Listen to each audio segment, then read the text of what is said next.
सबको जय मसीह की। जैसे हमने पिछली वीडियो में आपको सुनाया था कि अगर हम परमेश्वर की आज्ञा पर चलते हैं तो वो हमारे जीवन में बहुत बड़े बड़े अद्भुत कार्य करता है, हमें बरकते आशीषों से भरपूर रखता है। और आज हम वीडियो में बता रहे हैं कि अगर हम परमेश्वर की आज्ञा को टाल देते हैं, परमेश्वर की आज्ञा पर नहीं चलते, तो वो फिर हमें क्या है, दंड भी देता है। और दंड के रूप में हमें मिलता क्या है, वो पहले हम आपको वचन में पढ़कर सुनाते हैं कि जब हम परमेश्वर की आज्ञा पर नहीं चलते तो वो क्या है। जैसे दुनियावी माँ बाप अपने बच्चों को दंड देते हैं, जब हमारे बच्चे कोई गलती करते हैं तो हम उनको क्या है, मारते भी हैं, गुस्से से थप्पड़ भी लगा देते हैं। और फिर वो बच्चा क्या है, थोड़े समय के लिए ठीक हो जाता है, लेकिन फिर बाद में वो वैसे ही शरारतें करने लग जाता है। तो ऐसा ही इंसान भी है, जब परमेश्वर उसको थोड़ा सा दंड देता है तब तो वो परमेश्वर के आगे क्या घुटने टेकता है, अपने गुनाहों की माफी मांगता है और बाद में फिर वैसे ही कार्य करने लग जाता है। तो आज हम पहले आपको वचन में सुना रहे हैं कि लोग ऐसा ही करते हैं। तो पहले आप वचन में सुनिए क्या लिखा हुआ है। लेव्य व्यवस्था की पुस्तक है ये, उसका 26 अध्याय की हम 14 आयत से कुछ आयतों को पढ़कर आपको बताएंगे। यदि तुम मेरी आज्ञा ना सुनोगे और इन सब आज्ञा को ना मानोगे और मेरी विधियों को निकम्मा जानोगे और तुम्हारी आत्मा मेरे नियमों से घिन करे और तुम मेरी सब आज्ञाओं का पालन ना करोगे वरन मेरी वाचा को तोड़ोगे, तो मैं तुमसे ये करूंगा, अर्थात मैं तुमको बेचैन करूंगा और क्षय रोग और जबर से पीड़ित करूंगा और इनके कारण तुम्हारी आंखें धुंधली हो जाएगी और तुम्हारा मन अति उदास होगा और तुम्हारा बीज बोना व्यर्थ होगा, क्योंकि तुम्हारे शत्रु उसकी उपज खा लेंगे और मैं तुम्हारे बल का घमंड तोड़ डालूंगा। यहाँ पर लिखा हुआ है वचन में कि जब परमेश्वर की हम आज्ञा पर नहीं चलेंगे तो जो जो वचन में लिखा है वो सब क्या है, हमारे साथ होगा। और वहां पर क्या लिखा हुआ है कि तुम बेचैन रहोगे। बहुत से लोग कहते हैं कि हमारे जीवन में बेचैनी है, हमारे जीवन में शांति नहीं है, सब कुछ है हमारे पास, फिर भी हमारा मन क्या है, अशांत रहता है, इसमें कोई शांति नहीं है। तो फिर उसके आगे क्या होता है, शैया रोग। तो उसको क्या है, फिर बहुत सी बीमारियां भी लग जाती है, जैसा वचन में लिखा हुआ है कि वो रोग से ग्रस्त हो जाता है, उसके जीवन में बहुत से रोग आ जाते हैं। और जबर से पीड़ित करूंगा। जबर क्या होता है, बुखार। पुराने नियम में जबर कहते थे, ये उर्दू का शब्द है शायद, और लेकिन हम हिंदी में कह देते हैं कि बुखार हो गया है। वो बुखार से तड़पेगा और उसकी आंखें भी क्या धुंधली हो जाएंगी। जब हमारे शरीर में बहुत सी बीमारियां हमारे शरीर को घेर लेती हैं तो फिर क्या हमें धुंधलापन भी हो जाएगा और तुम्हारा मन अति उदास होगा। और फिर क्या है, तुम उदास उदास उदास ही रहने लग जाओगे। चाहे तुम्हारे जीवन में कितनी भी खुशी क्यों ना हो, लेकिन तुम्हारा अंदर से मन क्या होगा, उदास ही रहेगा। तुम्हें कोई खुशी और आनंद नहीं मिलेगा, चाहे तुम्हारे पास जो कुछ भी क्यों ना हो। और तुम्हारा बीज बोना व्यर्थ होगा। और जब आप बीज बो रहे हो परमेश्वर के घर के लिए, चाहे दशवांश भी दे रहे हो या अपने जीवन की बरकत आशीष, बीज बहुत तरह का कार्य करता है, तो वो भी क्या है, व्यर्थ हो जाएगा। और आगे क्या लिखा हुआ है कि तुम्हारे बैरी तुम पर अधिकार जमाने लगेंगे, और जो तुम्हारे दुश्मन हैं वो भी तुम पर प्रबल हो जाएंगे। लेकिन वचन में लिखा हुआ है कि तुम्हारे दुश्मन को मैं तुझ पर प्रबल होने नहीं दूंगा।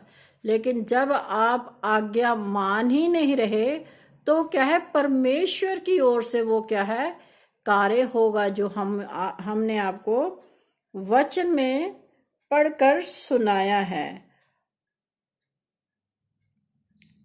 आगे लिखा है, यदि तुम मेरे विरुद्ध चलते ही रहो और मेरा कहना ना मानो तो मैं तुम्हारे पापों के अनुसार तुम्हारे ऊपर और 7 गुना संकट डालूंगा। यहाँ पर परमेश्वर ने साफ साफ इंसान को कह रहा है कि अगर तुम मेरी आज्ञा को मानोगे ही नहीं, उस पर चलोगे ही नहीं, तो जितना दंड आपको मिलना है छोटी सी गुनाह के कारण भी मैं उसे क्या 7 गुना मतलब बहुत ज्यादा बढ़ा दूंगा। वो 7 गुना दंड आपको मिलेगा। इसलिए परमेश्वर के वचन के अनुसार क्या है, आप अपने जीवन को बिताइए। जो परमेश्वर आपसे कहता है उसके अनुसार आप चलिए, तो आप जीवन में क्या है, बरकतें बरकतें बरकतें ही पाओगे। और वचन में भी लिखा हुआ है कि जो लोग परमेश्वर की आज्ञाओं पर चलते हैं उन्हें क्या है, परमेश्वर बढ़ाता है, फुलाता है, उनके क्या बेटे बेटियों को भी तरक्की देता है। लेकिन जो लोग परमेश्वर के वचन को ठट्ठों में उड़ा देते हैं, मजाक में उड़ा देते हैं, उनके पास बहुत रहते हुए भी कुछ नहीं रहता।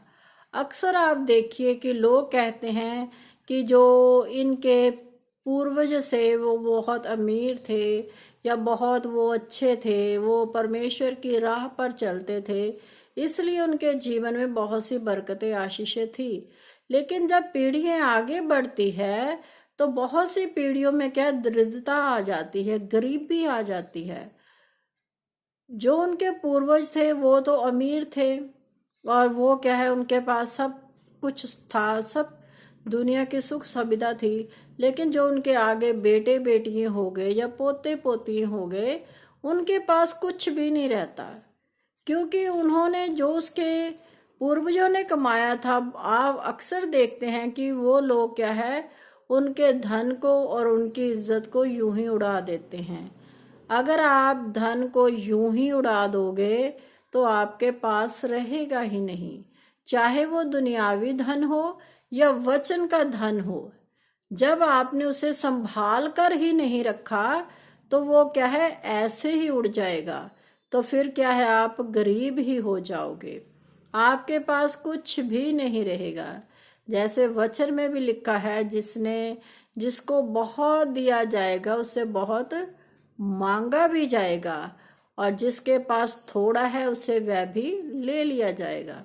तो आप वचन की गंभीरता को जानिए कि परमेश्वर वचनों के द्वारा हमें क्या सिखा रहे हैं।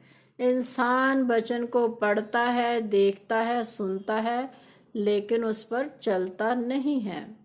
तो हम आपको वचन में सुनाते हैं कि अगर हम ऐसा ही करते रहेंगे तो परमेश्वर भी क्या है, अपनी सारी वादों को, प्रतिज्ञा को भूल जाता है, फिर वो भी हमारा साथ नहीं देता। अक्सर ऐसा होता ही है। आप वचन में पढ़ सकते हैं कि वचन में लिखा हुआ कि जिसको मैं आशीष दूंगा वो आशीष क्या है, पीढ़ी दर पीढ़ी चलती है। अगर हम पीढ़ी दर पीढ़ी बरकत आशीष को पाना चाहते हैं तो परमेश्वर के राह पर चलिए, उसके वचन पर चलिए। आप भी चलिए, अपने बच्चों को भी चलाइए। और जो परमेश्वर कभी किसी को श्राप देता है तो वो श्राप भी क्या है, पीढ़ी दर पीढ़ी ही चलता है। क्योंकि जब आपके पूर्वजों के ऊपर श्राप पड़ा तो वो भी आपके ऊपर आएगा। अगर आपके पूर्वज अच्छे नहीं हैं, वो अपने बच्चों को अच्छी शिक्षा नहीं दे रहे, अपना जीवन व्यर्थ ही बिता रहे हैं, तो फिर आपको कोई बरकत आशीष नहीं मिलेगी।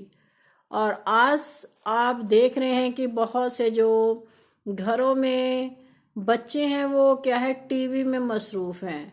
अब टीवी में कम लेकिन मोबाइल में ज़्यादा अपना जीवन व्यतीत कर रहे हैं। और उनके जो पूर्वज हैं, जो उनके घर में बूढ़े हैं, वो क्या कर रहे हैं, सारा दिन टीवी को ही देखते रहते हैं। उसमें नाटकें, उसमें फिल्में, पता नहीं क्या क्या आता है, वो सारा दिन उसको तो लगाकर देखी जाएंगे, लेकिन वचन को नहीं पढ़ेंगे। वचन के समय कहते हैं कि टाइम नहीं मिला। अगर आप सारा दिन टीवी ही देखते रहोगे तो आपको टाइम कैसे मिलेगा? परमेश्वर के वचन के लिए हमें समय निकालना चाहिए, ताकि आपके बच्चे देखें कि मेरा दादी दादा कैसे परमेश्वर के संग चल रहे हैं, मेरे मम्मी पापा कैसे परमेश्वर के संग चल रहे हैं। तो आपके बच्चे भी वैसे ही चलने लग जाएंगे। और कुछ पुराने जो बूढ़े लोग हैं वो कहते हैं कि हमें तो पढ़ना लिखना ही नहीं आता। आपको पढ़ना लिखना नहीं आता, लेकिन आपके बेटे बेटियों तो पढ़े हुए हैं, आपके पोते पोतियों तो पढ़े हुए हैं। आप उनको कहिए कि वो वचन खोले और आपको सुनाएं। जब आप चर्च जाओगे तो उस वचन को ध्यान से सुनो। आप करते क्या हो? आपको नाटकें तो याद रहती है, फिल्में आपको याद रहती है, जो उसमें लोग कार्य करते हैं उनको तो आप याद रखते हो, लेकिन परमेश्वर के वचन को भूल जाते हो। क्योंकि वचन में लिखा हुआ कि दास जो होता है, अगर हम कोई भी गुनाह पाप करते हैं तो हम उसके क्या है, दास हो जाते हैं। जैसे मान लीजिए कोई इंसान शराब पीने का आदी है, तो वो क्या है, उसका दास हो चुका है, नशेयों का दास बन चुका है। इसलिए उसे क्या है, नशे ही पसंद रहते हैं। अगर कोई इंसान जैसे टीवी देख रहे हैं लोग बहुत से, तो वो टीवी के दास बन चुके हैं, तो वो क्या है, अपना जीवन टीवी में ही व्यतीत कर रहे हैं। और आजकल के बच्चे मोबाइल में अपना समय खराब कर रहे हैं, वो मोबाइल के दास बन चुके हैं, उनको मोबाइल के सिवाय और कुछ दिखाई नहीं देता। और वचन में ऐसा ही लिखा हुआ है। बच्चे क्या है, रात रात भर क्या है, बहुत से पेरेंट्स हमें बताते हैं कि हमारे बच्चे रात रात भर क्या है, फोन पर लगे रहते हैं। तो ये क्या है, गलती आपकी है। आप अपने बच्चों को समझाइए कि जितना समय वो मोबाइल को दे रहे हैं, उतना समय, उतना नहीं तो कम से कम 1 घंटा तो परमेश्वर को जरूर दे। आप उनको डांटिए, क्योंकि वचन में लिखा हुआ कि तू अपने बेटे बेटी को ताड़ना दे। अगर तुम उनको ताड़ना नहीं देते, उनको नहीं डांटते, तो क्या है, तुम अपने बच्चों के दुश्मन खुद हो और कोई नहीं है। बच्चों को कहिए कि थोड़े समय के लिए मोबाइल को यूज करें। आजकल के बच्चे और नया एक उन्होंने ढंग ढूंढ रखा है, पेरेंट्स से फोन ले लेते हैं और कहते हैं कि लॉकडाउन की वजह से क्या है, फोन में स्कूलों का काम आता है। क्या सारा दिन सारी रात फोन में काम ही आता रहता है? आप अपने बच्चों के फोन को चेक कीजिए, कहीं वो कोई ऐसी साइट खोलकर तो नहीं बैठ जाते रात को जिससे उनका जीवन खराब हो जाए। आप अपने घर में एक नियम बनाइए कि इतना समय आपने काम करना है, इतना समय आपने परमेश्वर को देना है, इतना समय आपने सोना है।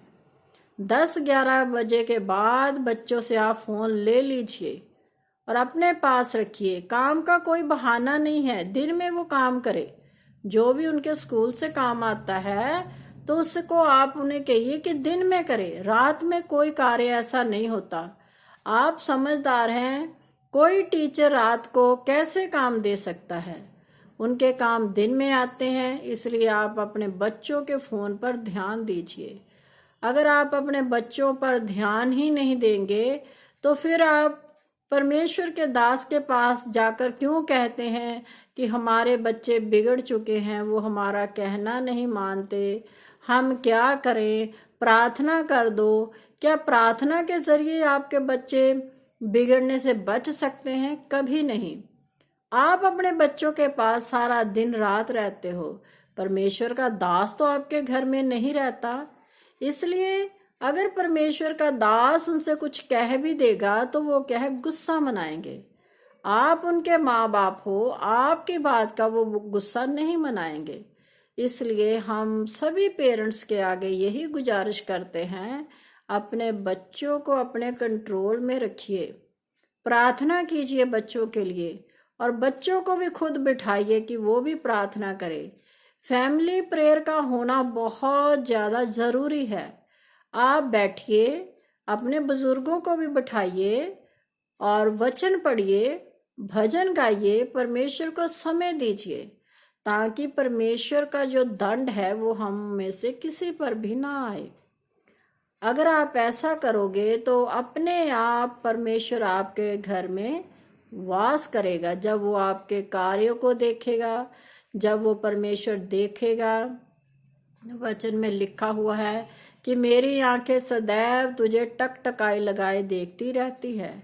परमेश्वर हमें हमेशा देखता रहता है, और वचन में लिखा है हमारा परमेश्वर ना सोता है ना ऊँघता है। वो सोता नहीं है, ना ही वो ऊँघता है। वो अपनी दृष्टि हम पर लगाकर रहता है। उसको वो परमेश्वर देखता है मेरा कौन सा बेटा बेटी कौन सा कार्य कर रहा है, और वो हमारे जीवन को देखता है। और आप अपने जीवन को बचाइए, अपने बच्चों के जीवन को बचाइए।